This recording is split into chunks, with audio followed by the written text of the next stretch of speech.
उमेदवारांना भरपूर समर्थन मिळत आहे, भरपूर गर्दी केलेली आहे त्यांच्या उद्घाटनासाठी।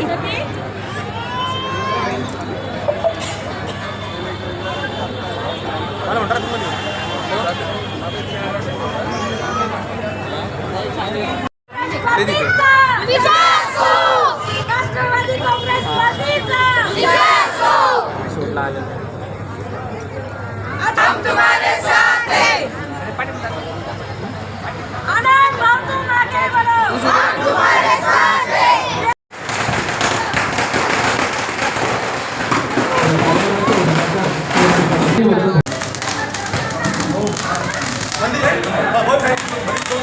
पूजनीय वदनकर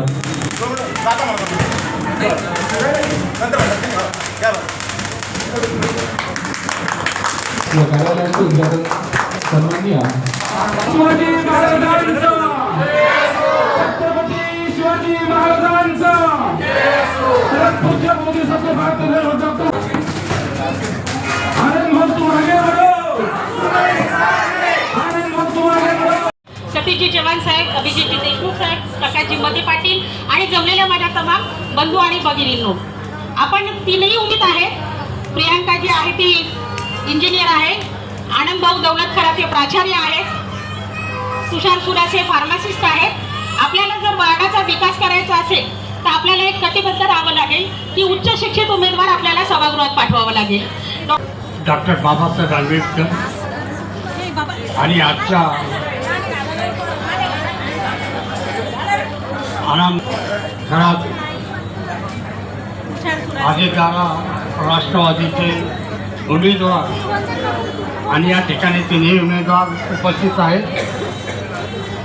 तर या औरंगाबादमध्ये जवळपास 10 वर्षापासून आपल्या वार्डामध्ये नगरसेवक नव्हते, तर आता 10 वर्षानंतर आपल्याला मतदानाचे संधी मिळाली आहे। तर या संधीचा फायदा घेऊन आपल्याला उमेदवार जो उच्च शिक्षित आहे आनंद भाऊ खरात आणि त्यांचे दुसरे मित्र हे पक्षाचे उमेदवार तेही उच्च शिक्षित आहेत, ज्यांना आता आपल्या घरावर शिक्का मारून मतदान करायचं आहे। उद्घाटन कार्यालयाला उपस्थित असलेले सर्व बंधू आणि माझे भगिनींनो आणि राष्ट्रवादीचे नेतेगण मित्रांनो, आपण सर्व या उद्घाटन प्रसंगी उपस्थित असलेले सर्व बंधू आणि भगिनींनो, आपण ही संधी सोडू नका आणि एवढीच उद्घाटन केलं आणि माझ्यावरची जबाबदारी संपली असं समजून चालणार नाही। आणि म्हणून या तिन्ही उमेदवाराला घड्याळीचं बटन दाबून त्यांना विजय करा अशी माझी हात जोडून तुम्हाला सर्वांची विनंती आहे। एवढं बोलून माझे संपवतो। जय भीम, जय महाराष्ट्र। आमचे धम्मगुरू यांना पंचांग प्रणव, डॉक्टर बाबासाहेब आंबेडकर, छत्रपती शिवाजी महाराज यांना त्रिवार अभिवादन।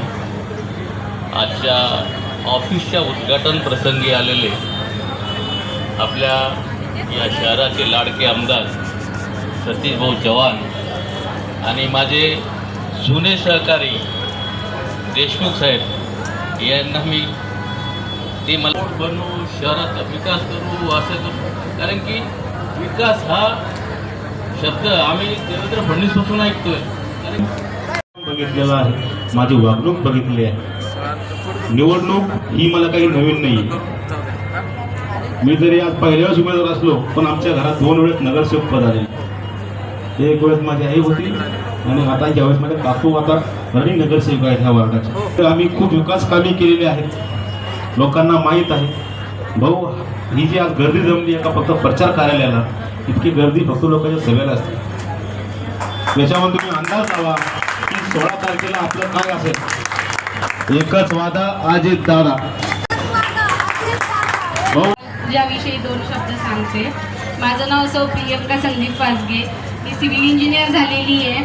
मला ह्यांनी जो विश्वास टाकलाय, माझ्यावरती विश्वास जो टाकलाय, जो अजितदादांनी पण टाकलाय की ही उमेदवार इथून आली पाहिजे ते, किंवा मी माझ्या प्रकारे जसा प्रचार करते आहे प्रभाग क्रमांक 7मध्ये मी प्रत्येक घरात गेलेली आहे. प्रत्येक घरात जाऊन मी फक्त समस्या विचारलेल्या आहेत की लोकांपर्यंत त्यांच्या काय अडचणी आहेत. मी सगळ्यांच्या समस्या जाणून घेतले आणि त्यानुसार मी माझा प्रचार सुरू ठेवते आहे. जो तुम्ही माझ्यावर विश्वास टाकलाय तो मी पूर्ण करून दाखवेल. आणि हा ड प्रवर्गामध्ये उभा आहे. आज जी राष्ट्रवादी काँग्रेस पक्षाने मला जी संधी दिली, या संधीला आणि प्रभागामध्ये असलेले अजून 2 उमेदवार आनंद खरात आणि प्रियंकाताई फासगे, आम्ही तिघही उच्च शिक्षित उमेदवार आहे. आणि पक्षाने जे एक नवीन पॅनल तयार केलं की शिकलेल्या उमेदवारांना संधी दिलेली, या प्रभागामध्ये आजही बरेचसे समस्या आहे आणि त्या समस्या जाणण्यासाठी शिकलेल्या उमेदवारांना कुठल्या पक्षाने संधी नाही दिलेली. या प्रभागामध्ये आता जेही उमेदवार उभे आहे त्यापैकी आम्ही 3ही उमेदवार उच्च शिक्षित आहे आणि ह्या उच्च शिक्षित असल्यामुळे आम्ही प्रभागातील समस्या पूर्ण जाणून घेऊन या महानगरपालिकेत मुद्देशीरपणे मांडून वेळेच्या वेळी ते सॉल्व्ह करू शकतो इतकी आम्हाला नक्की खात्री आहे. कारण की आम्हाला माहिती आहे की प्रभागाच्या समस्या किती वाढलेल्या आहे. या होऊ घातलेल्या निवडणुकीच्या निमित्तानं राष्ट्रवादी काँग्रेसच्या त्या प्रभाग क्रमांक 7च्या उमेदवारांच्या प्रचार कार्याच्या उद्घाटन प्रसंगी उपस्थित आमचे ज्येष्ठ सहकारी अभिजित भैया देशमुख, ज्यांना राष्ट्रवादी काँग्रेस पक्षाने उमेदवारी दिली अशा आमच्या भगिनी प्रियंकाताई फासगे, दौलतदादांचे चिरंजीव आनंद खरात, फार्मसिस्ट तुषार सुरासे पाटील, उपस्थित सर्व व्यासपीठावरील मान्यवर आणि माझ्या बंधू भगिनींनो, खरं तर 7-8 प्रभागात जाऊन आलो. हा 9वा प्रभाग आहे. अजून 2 प्रभाग बाकी आहेत आमचे. कुठंही इतका उत्साह दिसला नाही. निश्चितच मला खात्री आहे राष्ट्रवादी काँग्रेस पक्षाने उमेदवारी देताना आम्ही जात बघितली नाही, धर्म बघितला नाही, फक्त उमेदवारांचं शिक्षण बघितलं. तेच न्याय देऊ शकतील या प्रभागाला अशी आमची खात्री. कारखावर टाका 2022ला 24ला त्यांनी देवेंद्र फडणवीस साहेबांनी मोर्चा काढला होता माहितीये का? जन आक्रोश मोर्चा. पाणी द्या नाही तर खुर्ची खाली करा. आता कोणाची खुर्ची खाली करायची? 7 दिवसाला अंडा घेऊन बाहेर. पुरुष कधी बघितलं का अंडा घेऊन गेलेलं बाहेर? जगात बघितलं का? जगामध्ये एक तरी माणूस बघितला का अंडा घेऊन? बाईक जाते ना आपली. डॉक्टर बाबासाहेब आंबेडकरांनी जगातली जो सगळ्यात सुंदर लोकशाही असं ज्याचं वर्णन केलं जातं, तिथं शेतमजुराला गोरगरीब माणसाला पण एकाच मताचा अधिकार आहे आणि टाटा बिर्लाला पण एकाच. त्या संविधानाची आता आपण आठवण करून योग्य उमेदवार निवडला पाहिजे आपल्या प्रभागाच्या विकासासाठी. खात्री देतो मार्चच्या आत आम्ही तुम्हाला 24 तास पाणी द्यायची जबाबदारी माझी. मग तुम्हाला 10 तारखेपर्यंत पाणी करतील.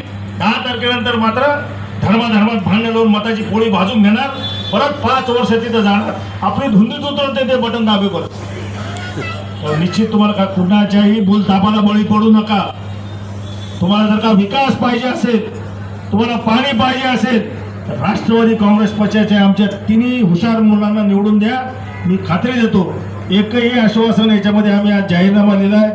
त्या आमच्या लेकरांनी आश्वासनं पण लिहिलेत. एकही आश्वासन खाली जाणार नाही ही जबाबदारी घेतो आणि थांबतो.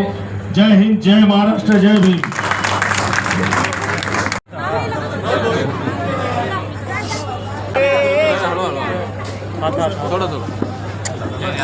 बाजूला वेदांत हात काढ. ओके भाऊ.